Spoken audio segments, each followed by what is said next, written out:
শিল্পী সমাজ তথা সমাজসেৱক সাহিত্যিক শিল্পী সকলকে ধন্যবাদ জ্ঞাপন কৰি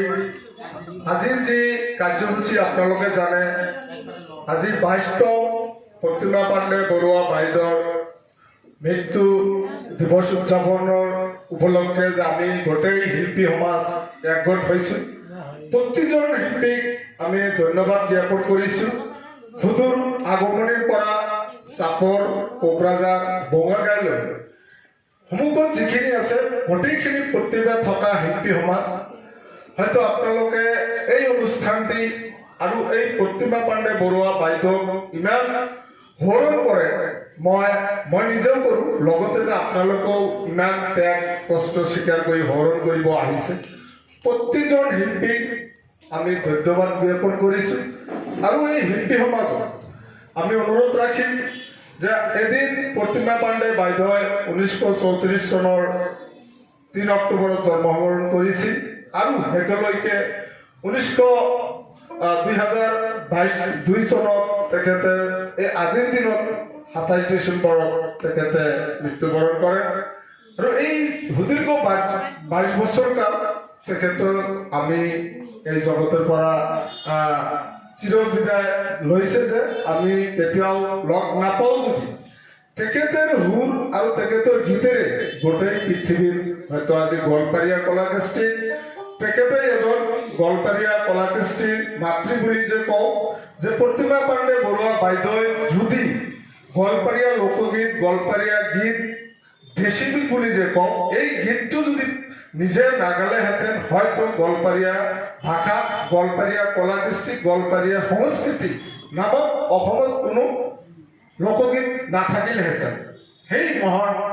ব্যক্তিগৰাকী আমি সকলোৱে সোঁৱৰণ কৰিছোঁ যে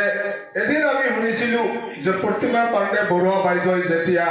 অনাতাঁৰত গীত গাবলৈ গৈছিল সেই সময়ত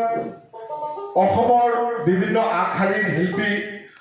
মানে অসমীয়া বোলছবিত যিসকলে গীত পৰিৱেশন কৰিছিল মই নাম নকওঁ সেইসকলে আমাৰ সেই পদ্মশ্ৰী প্ৰতিমা পাণ্ডে বৰুৱা বাইদেৱে কৈছিল যে অসমত গীত গাবলৈ হ'লে অসমীয়া ভাষাত গীত গাব লাগিব তেতিয়াই প্ৰতিমা পাণ্ডে বৰুৱাই কৈছিল যে মই যিটো গীত গৰ্ভধাৰণ কৰিছোঁ আৰু মই যিটো নিজে সন্তান হিচাপত লালন পালন কৰি আছোঁ এই মোৰ মহান আদৰৰ যিটো গীত সুৰ মাত গোৱালপাৰীয়া যিটো অবিভক্ত গোৱালপাৰা জিলা ধুবুৰী বঙাইগাঁও কোকৰাঝাৰ আৰু আপোনাৰ উত্তৰ-বংগ যিখিনি জানে গোটেইখিনি গোৱালপাৰীয়া সংস্কৃতি আজিলৈকেও জীয়াই আছে এই গোৱালপাৰীয়া সংস্কৃতিখিনি আমি কেতিয়াও নিজৰ হাতেৰে মাৰিব বিচৰা নাই গতিকে সেই তেতিয়াই প্ৰতিমা পাণ্ডে বৰুৱা বাইদেৱে তেতিয়াই সেই অনাতাঁৰ চেণ্টাৰৰ পৰা ঘৰত ঘূৰি আহিছিল আৰু কৈছিল যে মই নাগালোঁ গীত মই জন্ম দিয়া যি ভাষা সংস্কৃতি মই পানীত বিসৰ্জন দিব নোৱাৰোঁ গতিকে ঘূৰি অহাৰ পিছত আকৌ নিজে অনাতাঁৰ ৰেডিঅ' চেণ্টাৰ ডিব্ৰুগড় গুৱাহাটী কলকাতা গোটেইখিনি ৰেডিঅ' চেণ্টাৰত গীত গাই যেতিয়া গোটেই বিশ্বদৰবাৰত আপোনালোকে জানে যে তেখেতে আমেৰিকালৈকে তেখেতৰ যি গোৱালপাৰীয়া কলাকৃষ্টি তেখেতে জীয়াই ৰাখিছে তেখেতৰ যি আমি সোঁৱৰণ কৰিব ওলাইছোঁ বিশেষকৈ আমিনুল ইছলাম উকিলা চৰকাৰ আমি ধন্যবাদ যাচিছোঁ আমি গোটেই অসমত চাইছোঁ যে গোৱালপাৰীয়া কলাকৃষ্টি স্পেচিয়েলি প্ৰতিমা পাণ্ডে বৰুৱাৰ গীত